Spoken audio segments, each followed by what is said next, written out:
आज भगवत गीता के अध्याय 2 का 37 श्लोक है।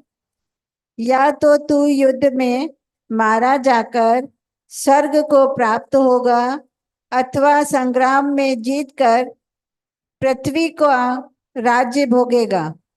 इस कारण हे अर्जुन, तू युद्ध के लिए निश्चित करके खड़ा हो जा।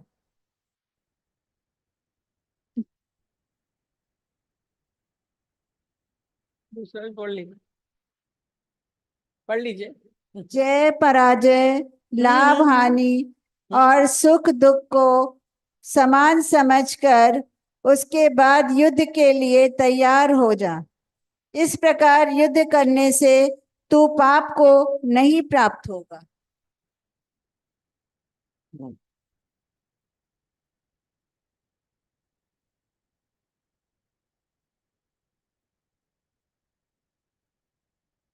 क्या समझ रहे हैं?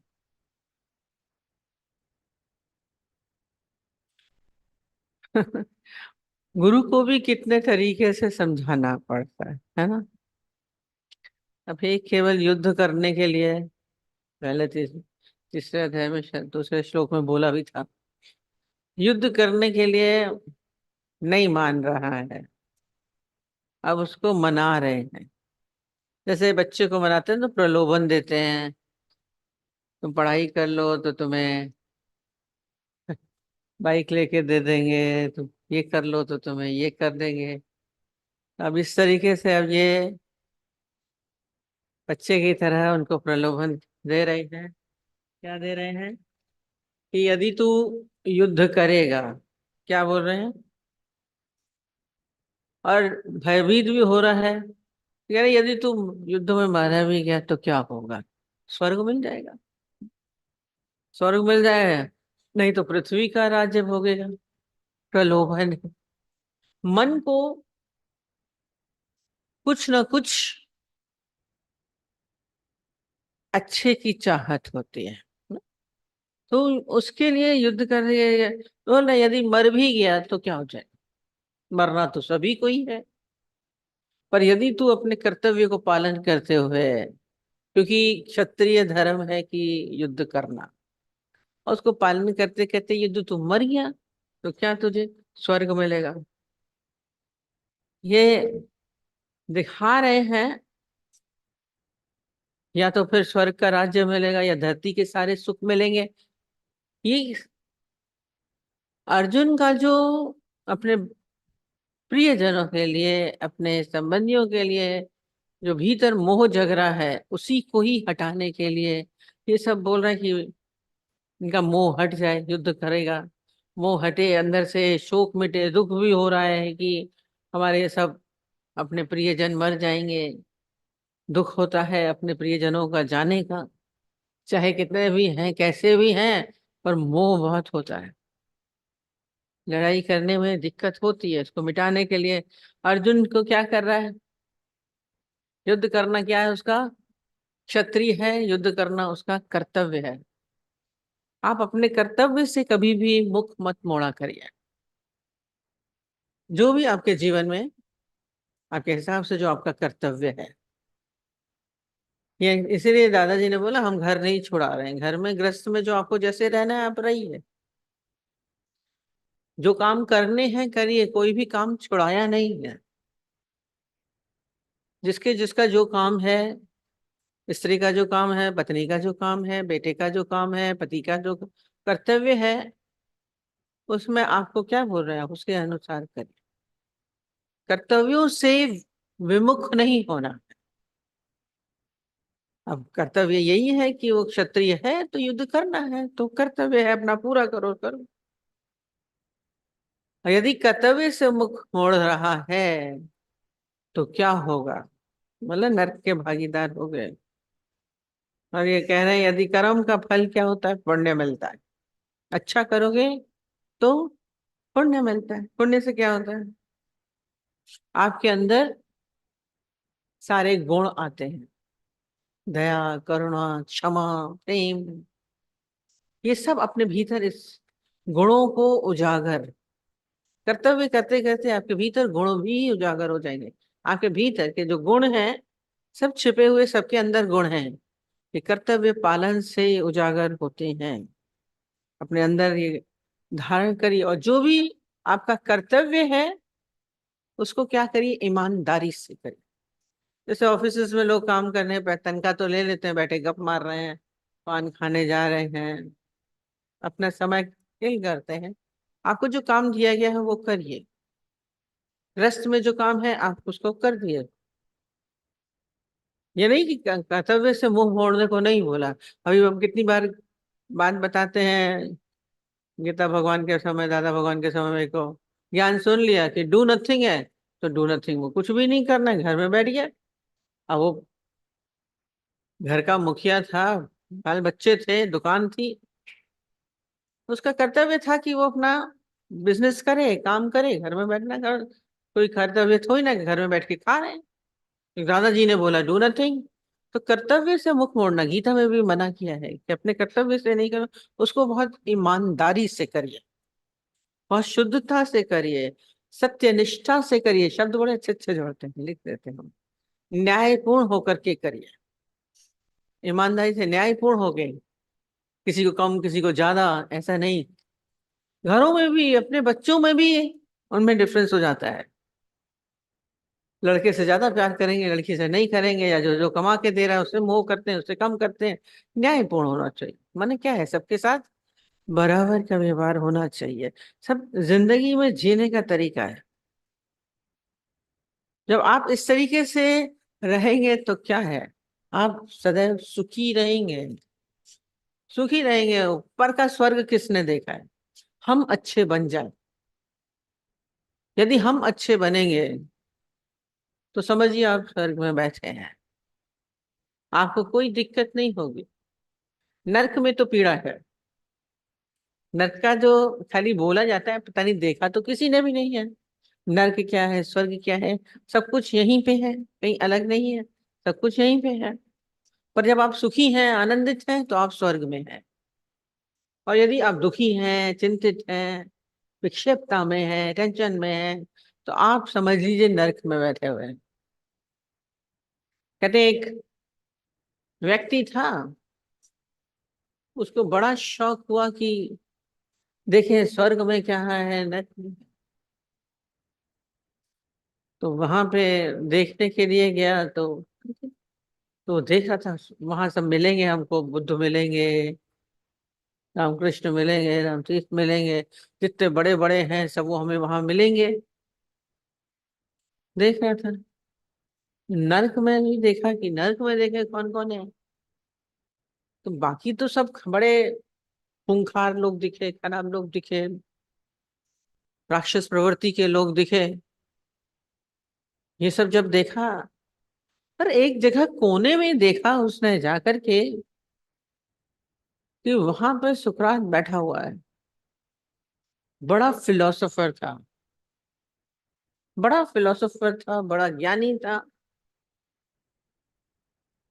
अब उस ज्ञानी व्यक्ति को नर्क में बैठे देख करके तो उसको बड़ा आश्चर्य हुआ कि ये ज्ञानी नर्क में बैठा हुआ है। ज्ञानी को तो स्वर्ग में बैठना चाहिए। एक हमारे अंदर में यह बात होती है कि जो ज्ञानी है उसको तो स्वर्ग मिलेगा। बड़ी हलचल हुई उसको। आखिर वो उसके पास चला गया, बोला आपने ऐसा कौन सा काम किया जो आपको नर्क में बैठना पड़ता है? आपने कोई गलत काम किया था, खराब काम किया था, जो आप नर्क में बैठे हैं? वो मुस्कुरा रहा था। तो मुस्कुराता रहा, ज्ञानी था, बोला बड़ा समझदार था। बोला आप मुस्कुरा रहे हैं, इसमें मुस्कुराने की क्या बात? आपको तो नर्क में देख के मैं अचंभित हो गया, बड़ा आश्चर्य हो रहा है। आपको नर्क में तो नहीं बैठना चाहिए। कौन से कर्म की फल भोग रहे हैं? बोला कर्म और वो क्या होता है, खराब और अच्छा क्या होता है? कहता ज्ञानी जो है, जब आपके अंदर जो गुण हो जाते हैं तब क्या होता है? कहता ज्ञानी जहां पे भी बैठेगा वो उसको स्वर्ग बना देता है।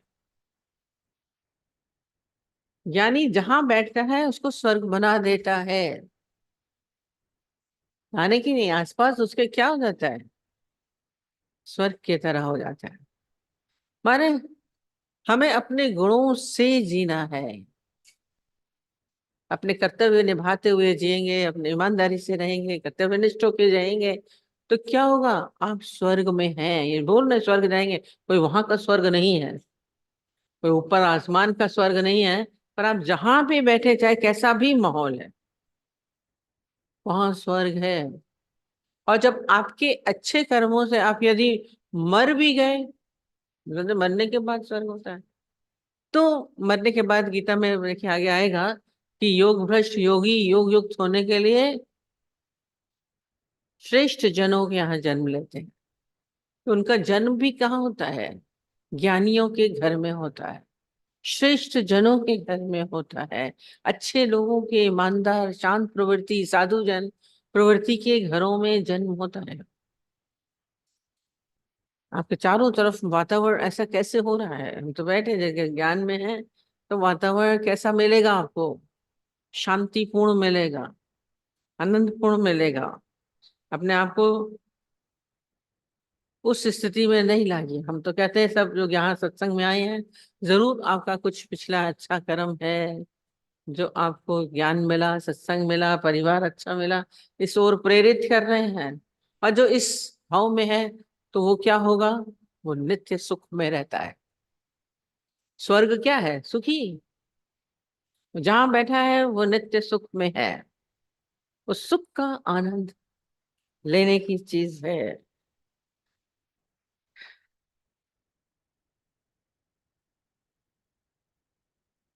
इससे कह रहे हैं आपको भगवान से कुछ मांगने की चीज नहीं है, आप अपने तन को समर्पित कर दीजिए, मन को समर्पित कर दीजिए। आज अर्जुन ने समर्पित करके भी नहीं समर्पित हो रहा है, मुख से बोला तो कि मैं आपके समर्पित हूँ। यदि हम परमात्मा को समर्पित हो जाते हैं तो क्या होगा? फिर परमात्मा करेगा तो सब कुछ अच्छा ही होगा, सब कुछ उचित ही होगा। परमात्मा कभी भी गलत नहीं करता है। आपने यदि अपने को छोड़ दिया भगवान के ऊपर, आप समझ लीजिए भगवान से मिलके एक हो गए। समर्पण में क्या है? विलीनता हो जाएगी, सहज उस स्थिति में आ जाता है। कितनी बड़ी चीज दे रहा है ये। कहीं ना कहीं क्या हो जाता है? मिलन हो जाता है। जब आप समर्पित हो गए तो भगवान से मिलके एक हो गए। अब भगवान करेगा, मैं नहीं करूंगा। अब जो वो कह रहे हैं वो कर रहा है, करवा रहे हैं, मैं कर रहा हूँ, हम तो निमित्त मात्र हैं बोला। अब वो जब कह रहे हैं तो आप करिए ना, क्यों नहीं करते हैं? ये अपने मन को, अपने विचारों को भगवान से मिला दीजिए, बहुत अच्छी चीज है। और जब हम गुरु के साथ मिलते हैं तो हमारा मन ज्ञानमय हो जाता है। आपका मन ज्ञानमय हो रहा है, ये मिलाने की स्थिति है। अब उनके विचार हमारे विचार हो जाएं, अंदर में कुछ और कुछ नहीं रह जाए, ये विचारों की स्थिति है। जय पराजय कुछ नहीं, हलचल कुछ नहीं। अब दूसरा जो बोल रहे हैं कि जय पराजय लाभ हानि और सुख दुख को समान समझकर उसके बाद युद्ध के लिए तैयार हो जाओ। अब इनके अंदर में क्या हो रहा है? हरदम द्वंद्व चलता है। मन जो है आपको द्वंदात्मक की स्थिति में रखता है। जो बुद्धि बोल रहा है, बुद्धि आपकी क्या होती है? इसलिए बुद्धि को अर्पण करने को बोल रहे हैं। हमारा मन और बुद्धि अपनी चलाता रहता है, जय पराजय लाभ हानि सुख दुख को समान समझकर आगे चलता है ना। ज्ञानी द्वंद्वी जोड़ों में सम रहता है। है ना? अब जय पराजय है ना, हारे या जीते, या लाभ होता है या हानि होती है, सुख मिल रहा है या दुख मिल रहा है, इसको समान समझ, समान समझना। ये अपनी नई तरीके की अपना पूछिए। अब सबसे पहले बोल रहे हैं, क्या बोल रहे हैं? जय पराजय। अब जय किसको समझते हैं आप?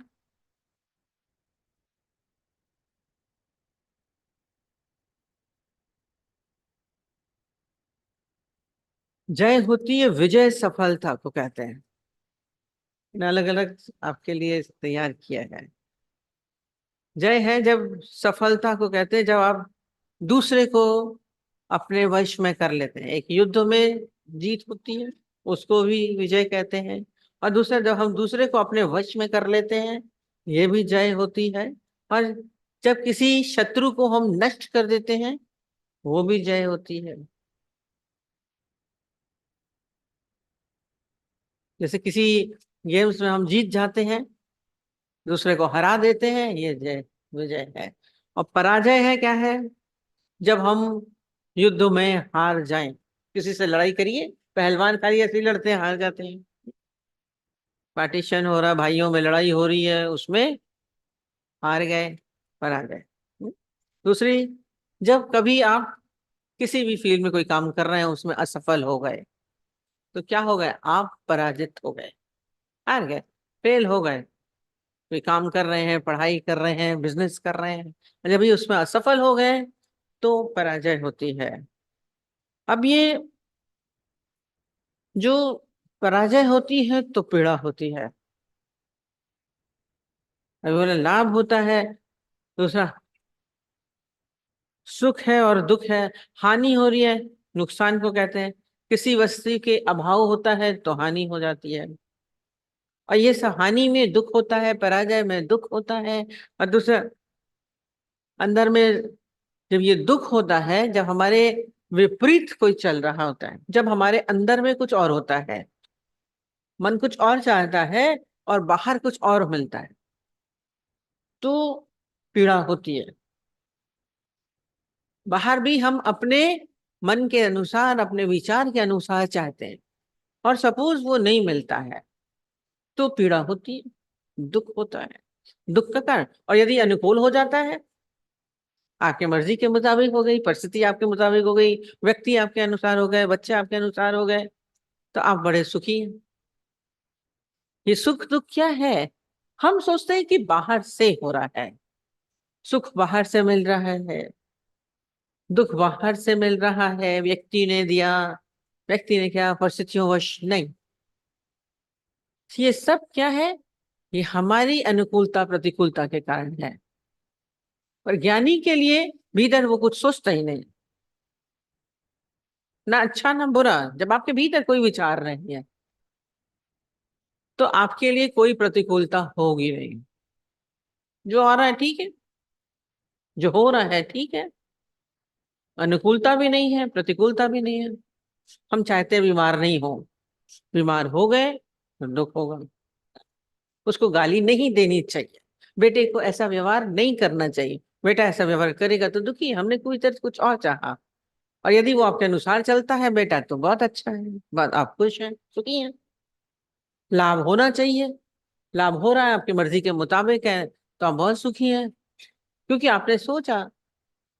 और यदि आपके अनुकूल उसके विपरीत होता है, तो दुख होता है। जैसे वो बात हम दृष्टांत बताते हैं ना, कि दादाजी के पास एक व्यक्ति आया, बोला दादाजी क्या बताएं, 50 लाख का नुकसान हो गया, 50 लाख का नुकसान। बड़ा दुखी, 50 लाख का नुकसान हो गया, हालत सोच खराब हो गई। अभी वो वहां रोना ही रो रहा था दादाजी के साथ।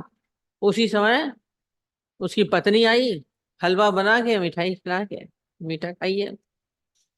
बोली किस खुशी में? कहती 50 लाख का फायदा हुआ है, 50 लाख का फायदा हुआ है, इसलिए आप खाइए।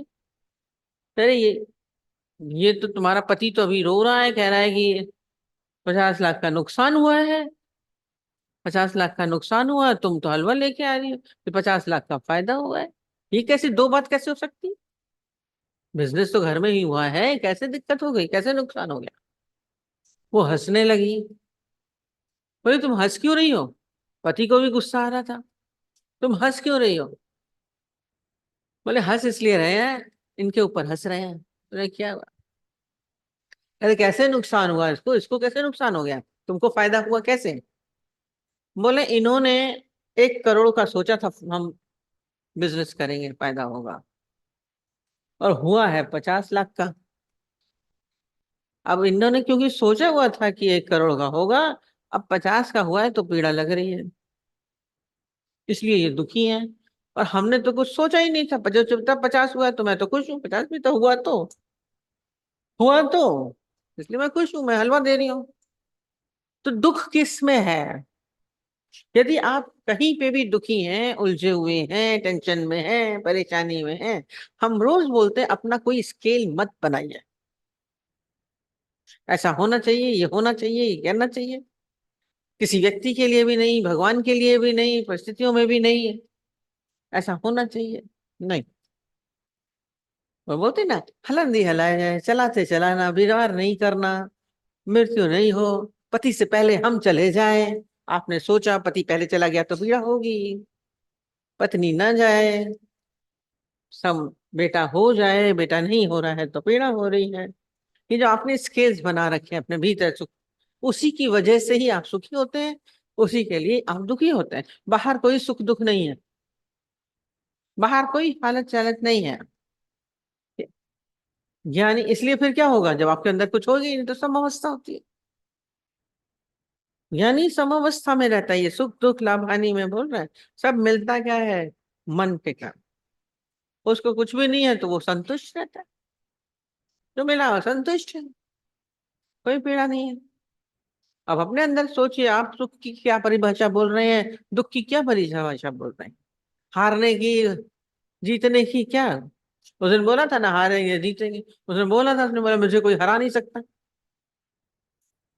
उसने बोले इतने तो पहलवान नहीं दिख रहे कि तुम्हें कोई हरा नहीं सकता, इतने मजबूत तो नहीं दिख रहे, कोई इतने योद्धा तो नहीं हो कि तुम्हें कोई हरा नहीं सकता। ऐसे कैसे हो सकता? अभी हम एक पहलवान को लाए, तुम्हें हरा देगा? तो कह रहे हमें कोई हरा नहीं सकता है। बोला अभी भी मैं कह रहा हूं मुझे कोई नहीं हरा सकता है। बोला ऐसा तो संभव ही नहीं है, तुम दुबले पतले साधारण से व्यक्ति, तुम्हें कोई हरा नहीं सकता। उसने कितने अच्छे से बोला, मैं जीतना ही नहीं चाहता हूँ। जब मैं जीतना नहीं चाहता हूँ तो मुझे हराएगा कौन? जब मैं जीतना नहीं चाहूंगा तो मुझे हराएगा कौन? फिर पीड़ा भी नहीं है, हारे क्या जीते क्या? तो ये अंदर में फिर क्या हो जाएगा, तब आप समअवस्था में रह जाएंगे। तो जय पराजय कुछ है ही नहीं, जय पराजय में आप समान रहते हैं। ये अपने अंदर उदासीन, वो हर तरीके से क्या होता है, उदासीन भीतर से, उदासीन, किसी से भी हमारा कंसर्न नहीं है, मतलब नहीं है। जो ऐसे अवस्था में रहता है वो शांत हो जाता है, अहंकार रहित हो जाएगा, अंदर में कोई हलचल नहीं। और ये तभी हो सकता है जब हमारे भीतर इसका क्या हो, अभ्यास हो। योगी जन ऐसी अवस्था को प्राप्त होते हैं, उनको योगी कहा जाता है। और हम लोग कम नहीं, अपने को मत बोलिए कोई योगी होगा, कोई ज्ञानी होगा, ऐसा करके छोड़ मत दीजिएगा। हम सब गुरु के पास आए हैं, उनके संग में हमारा जीवन जा रहा है, उनका ज्ञान हमारे भीतर आया है, हम सब योगी हैं। हम तो बोल रहे हैं सब ज्ञान में यदि आप बैठ पा रहे हैं तो योगी हैं, श्रेष्ठ हैं, साधारण नहीं है। आपके लिए भी दोनों अवस्थाओं में सम रहना है, सम अवस्था। हम मत समझिए, ये जो बोल रही हैं हम बदलना चाहते हैं आसपास, क्यों चाहते हैं? यही पूछा ना, कि उनको हम बोले हैं वो ठीक हो, ये ऐसा करे, ये वो करे, क्यों? हम दूसरे को बदलने की चाहत क्यों रख रहे हैं? जो जैसा है ठीक है, हमें स्वीकार। हम तो बोलते हैं मिर्ची तीखी है तो है, ठीक है। नींबू खट्टा है तो ठीक है, हमको मालूम है खट्टा है। नींबू खट्टा नहीं तो खट्टा नहीं है। करेला कड़वा है तो ठीक है, आम मीठा है तो मीठा है। हम उसको बदलने का प्रयत्न क्यों करना चाह रहे हैं? बदलने की चीज है, जो व्यक्ति हो ना, गीता में लिखा है हर व्यक्ति अपने स्वभाव संस्कार के अधीन है। क्यों बदलने में पड़े? और ये बदलेंगे, बदलने की चाहत भी हमें दुख देती रहेगी, कांटे की तरह चुभता रहेगा। बदलने की चाहत नहीं, जो जैसा आसपास है रहने दो। हम लोग के चारों तरफ अजीब गरीब लोग रहते हैं, हम क्यों उनके अनुसार रहे? वो अपने स्वभाव से चल रहा है, हम अपने स्वभाव से चल रहे हैं, यानी अपनी मस्ती में रहता है। हमारे हाल में जो भी हो, को जैसा भी हो। हम तो कहते हैं ये जीवन तो वैसे ही भेलपूरी है, इसमें सब है। खट्टा भी होता है, मीठा भी होता है, नमकीन भी होता है, चटपटा भी होता है, तीखा भी होता है। भेलपूरी में तो सभी कुछ होता है। तो हमारे आसपास भी सब कुछ है, लोग अलग अलग तरीके के होंगे, सारे लोग एक जैसे हो जाएंगे? क्यों विविधता बनाई है इतनी भगवान ने? सबको हम अपने अनुसार बदलने की कोशिश करते रहते हैं, जरूरत ही नहीं है। ज्ञान दे रहे हैं तो ज्ञान भी उन्हें से दबा के बिल्कुल दे देंगे, ज्ञान सुनो, जरूरत नहीं है, छोड़ दो। अब जीवन बनाना होगा बनाएगा, बदलना होगा आपको देख के बदल जाएगा। नहीं बदलना होगा तो लाख कोशिश करते रहो तो भी नहीं बदलेगा। ये बोला, इशारा काफी होता है। किसी को भी बदलने का प्रयत्न मत करिए, और होगा नहीं। हमने कितनी बार बोला है, नींबू को खट्टा, हमारे पास अचार बना के लाई, बहुत तीखा था, अभी हम कर देते हैं आपको मीठा कर देते हैं। चीनी गुड़ डालते चले गए, डालते चले गए, पर नींबू की खटास नहीं गई, जाती है। आप क्यों इतना प्रयत्न करते हैं? बेवजह अपने स्वरा मेहनत दूसरे को बनाने में लगे हैं, ये मेहनत स्वयं को बनाने में लगा लीजिए। स्वयं को बनाए, दुनिया ना बदले, बदल जाए हम, तब तुझे मिलेगा पूर्ण परमानंद। मन सारा समय सराउंडिंग्स में जो होता है उसको बदलने का प्रयत्न करता है। हम क्यों दुखी हो रहे हैं, हम क्यों इरिटेट हो रहे हैं, हम क्यों उलझ रहे हैं सामने वाले व्यक्ति से, बाहर के कुछ भी हो रहा है परिस्थिति से हम क्यों उलझ रहे हैं? हम नहीं होंगे, आप अपने को बदलिए, अपने को चेंज करिए, आत्म सुधार होना है यहाँ पे। दूसरे के सुधार के लिए हम नहीं बैठे हैं। आप अगर ये होगा तो चारों तरफ हम कटीली झाड़ियां बना के रखें, आपको चुभता रहेगा। और चुभा वो नहीं रहा है हमारा, हमने बोला, हमने मन में सोचा कि उसको ऐसा करना चाहिए, पति है तो उसको ये करना चाहिए। अस्वाभाविकता है ये। जैसे एक शराबी शराब पी के नाली में गिर गया, हम्म, तो ये स्वाभाविक है, गिर गया। पर जो जो एक होश में है, सही सलामत है, यदि वो गिर गया नाली में तो अस्वाभाविक लगेगा, अरे गिर गया कैसे उठाओ। वो तो गिरता ही रहता है नाली में, है ना? तो ज्ञान हम सुन रहे हैं, समझ हमें है, तो हम अस्वाभाविक नहीं हो संसार में लोग हैं शराब के नशे में है, होश में नहीं है। ज्ञानी होश पूर्वक जीता है, वो नशे में है, गिर रहे हैं, क्रोध कर रहे हैं, गलत व्यवहार कर रहे हैं, विपरीतता में है, तो वो अपने हिसाब से है, वो होश में नहीं है, वो कर रहे हैं, उनको समझ नहीं है। हम सबको ज्ञान ज्ञान के हिसाब से क्यों देखना चाहते? सब मीठे हो जाए, बड़े अच्छे हो जाए, उदार हो जाए। ज्ञान सुनते हैं तो कहते हैं, वो ज्ञान सुन रहा है उसको बदलना चाहिए, तुम दूसरे में क्यों देख रहे हो? अपने में देखो। स्वयं में परिवर्तन लाना है। मत ज्ञान सुन लिए तो हम ज्ञान थोपना शुरू कर देंगे दूसरे को। नहीं सुनेंगे, आपके बच्चे भी नहीं सुनेंगे, परिवार में कोई नहीं सुनेगा। ज्ञान सुनने के बाद कहाँ परिवर्तन आता है? हर, चाहे ज्ञानी भी हुए, सबका अपना अपना ज्ञान के हिसाब से। बुद्ध बिल्कुल सौम्य थे, शांत बिल्कुल, उनको देख के ही तपस्वी, हर एक का स्वभाव है। अब कृष्ण बिल्कुल चंचल, बढ़िया प्रेम में डूबे हुए हैं। राम बिल्कुल मर्यादा थे, एक जैसे हैं। हम बड़े बड़े सब में देखिए, सब साधु जन, सारे गुरुजन, सबका अपना अपना है। तो हम कैसे सबको चाहते हैं कि सब एक ही रंग में रंग जाए? ज्ञान सुना है तो ज्ञान के अनुसार चलना चाहिए, ये भी मुसीबत है। वो ज्ञान सुनता है, देखो वैसा करता है, वो सत्संगी पुराना है, वो ये कर रहा है, तेरा की तेरा की बड़ा फायदा ढूंढ रहा है। अपना आत्म सुधार करिए, तभी शांति है, तभी आनंद है। बैठ करके खोद रहे हैं और दूसरों को बनाने में लगे पड़े, नुकसान उसका होगा, नफा नुकसान सेठ का, मेरा क्या क्या है। परमात्मा ने उसको ऐसा बनाया, वो कर रहा है। किसी को क्रोधी बनाया, किसी को शांत बनाया, किसी को हेरा फेरी वाला बनाया, किसी को कैसा बनाया। आप रख कर सबकी सबकी खुशबू देखो, फूलों में सब अलग अलग है, प्रकृति में सारी अलग अलग है। फूल कितने तरीके के हैं, कोई सफेद है, कोई लाल है, कोई पीला है। अब ये चीजें प्रकृति में, नींबू खट्टा, ये चीजें वो भी अलग है। पेड़ कोई छोटा है, कोई बहुत लंबा है, कोई कैसा है। अब सूरज बाहर तप रहा है, वो ठंडा है, हवा शीतल है, नदी पानी ठंडा है, अग्नि गर्म है, प्रकृति है। तो ये भी प्रकृति है, जो आसपास है वो भी प्रकृति है, सबकी प्रकृति अपनी है। हम बोलते हैं प्रकृति को इंग्लिश में बोलते हैं नेचर, और नेचर मतलब होता है स्वभाव। तो सब अपने स्वभाव से चल रहे हैं, सबके वो है, किसी का कैसा स्वभाव है, किसका कैसा है, प्रकृति विविधता है। उस विविधता को हम स्वीकार लें। अच्छा लगता है ना रंग बिरंगी चीजें देखते हैं तो। हमारी बचपन में जब हम प्राइमरी सेक्शन में थे बिल्कुल ही, तो वहां पे प्रिंसिपल बहुत मजेदार थी। वो यूनिफॉर्म नहीं बनाई, वो कहती थी सब सेम ड्रेस में नहीं आएंगे। किसी ने बोला आप क्यों नहीं एक से एक ड्रेस क्यों नहीं बना रही हैं एक स्कूल की अपने? कहते हैं, नहीं बच्चे सब रंग बिरंगे आते हैं, अच्छे अच्छे लगते हैं, बहुत कलरफुल आते हैं तो हमें बहुत अच्छे लगते हैं, हम एक ही रंग में क्यों बना दें?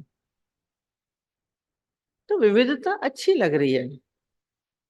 वो लोग भी चेंज करके आते हैं, उनमें भी चेंज लगता है। तो सबके एंजॉय करिए, हर एक के स्वभाव को एंजॉय करिए।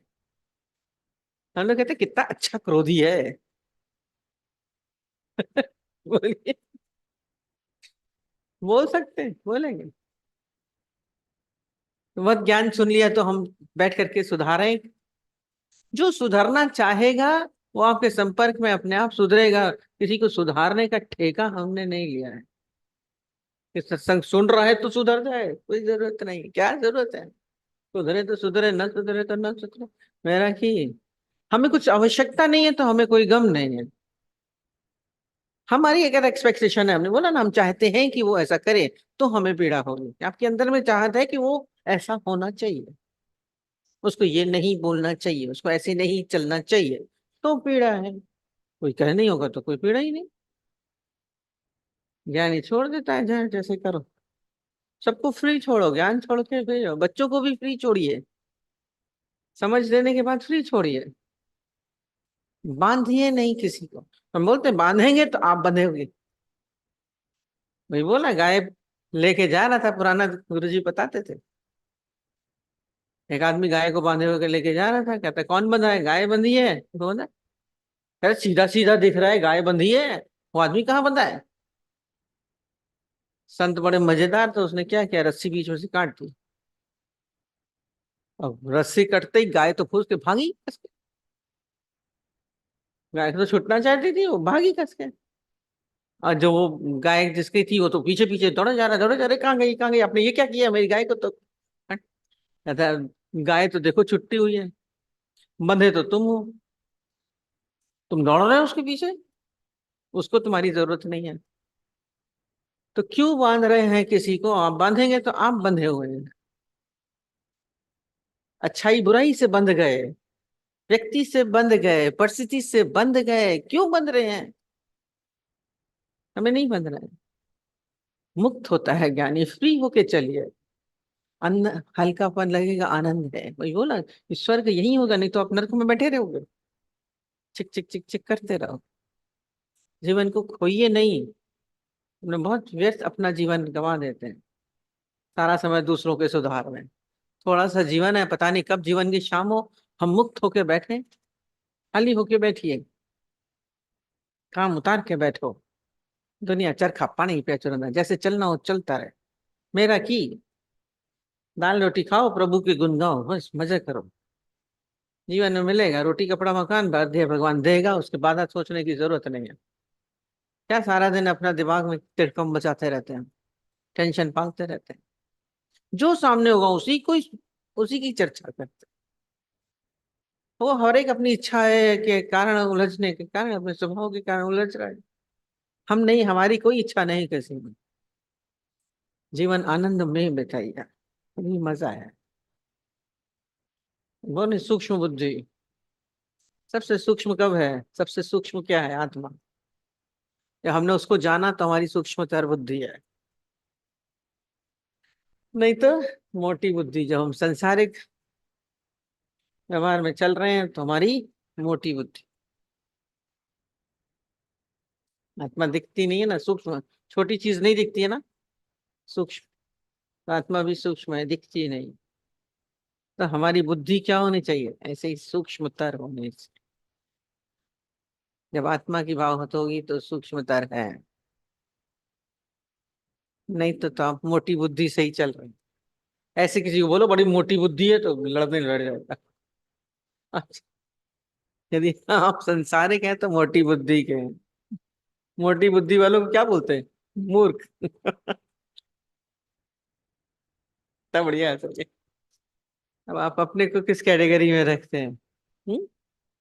सारा समय संसारिक बुद्धि में रहते हैं। बेटा, पति, पत्नी, बच्चे, धन, पदार्थ, वस्तुएं, भाई बहन, माता पिता, दोस्त, दुश्मन, सारा समय मोटी बुद्धि में रहते हैं। तब हटाइए भीतर से, आत्मिक भाव में आइए। यही पूछा ना, सूक्ष्म बुद्धि। तभी धीरे धीरे सूक्ष्म करते जाओ, तभी मजा है। बहुत दिन मोटी बुद्धि से जी लिया, अज्ञानता में है तो हम मोटी बुद्धि में हैं। आत्मिक भाव में जिए। हो गए क्वेश्चन सबके? हो गए? हम्म?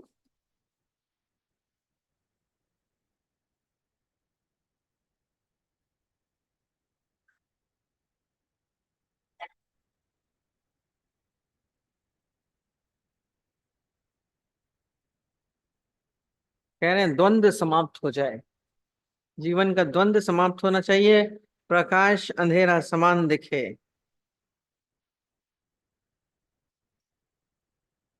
प्रकाश अंधेरा समान दिखता है नहीं? हम अपने को बहुत अच्छा बोल रहे हैं, कहाँ से अच्छे हैं? भीतर से आदमी पता नहीं कैसा है। हम आवरण ओढ़ के चलते रहते हैं कि हम बहुत अच्छे हैं। एक बड़ा अच्छा ईमानदार बहुत बढ़िया आदमी था, उसको क्या हुआ, एक तावीज मिल गई, और तावीज तो में क्या था, उसमें आप अदृश्य हो जाते थे, आपको मुझे दिखेंगे नहीं। देखा था ना, वो आपके पास होगी तो आप दिखेंगे नहीं। ये बहुत बढ़िया चीज मिल गई, क्योंकि ईमानदार था, अच्छा था, नैतिक व्यक्ति, बहुत अच्छा। पर क्या हुआ, जब अदृश्य हुआ तो एक दिन किसी ज्वेलर की दुकान पे गया, अब सोने हीरे देखे, यार अब तो कोई देख ही नहीं रहा है, चलो उठा लो बटोर लो, किसको क्या पता चलेगा। खाली हम बाहर से अच्छे हैं ये दिख रहा है, जो बोल रहे हैं लोग। आप बाहर से अच्छे हैं, भीतर से नहीं है। आपको खुला मिले तो आप भी वही करोगे। बोला चोर को उठा लेने का काम कर रहा है। नैतिकता कहाँ है? हम बहुत अच्छे कहाँ से हो गए? बाहर से अच्छे बन के चल रहे हैं, भीतर से अच्छा होना है। भीतर से तो उसकी आ गई, उठाने की प्रवृत्ति आ गई, एक सेकंड कोई देख नहीं रहा है तो हम बहुत उठा ले। भीतर से स्वच्छ बनिए, भीतर से पवित्र बनिए, बड़े नैतिक बनते हैं, बहुत अच्छे बनते हैं। हम बहुत अच्छे हैं, कहाँ से अच्छे हैं? हम बहुत अच्छे हैं, हम दूसरे को सुधारने बैठे हैं। अपने को अच्छा बनाइए, तभी जीवन का आनंद है।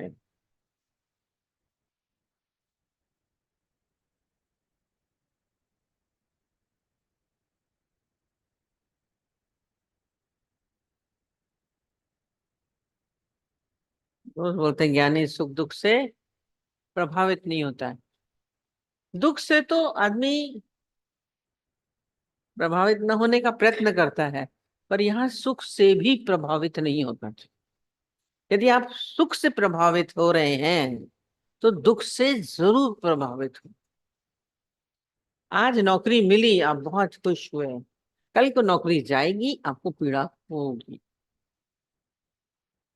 हलचल होगी। ये अंदर में पक्का सोच लीजिए। विपरीतता, दुख में विपरीतता होती है, मन व्याकुल होता है। प्रिय वस्तु का वियोग हो गया तो दुख हो गया। संयोग वियोग में सम, ये सम अवस्था में आना, तो आप समझ लीजिए स्वर्ग में हैं।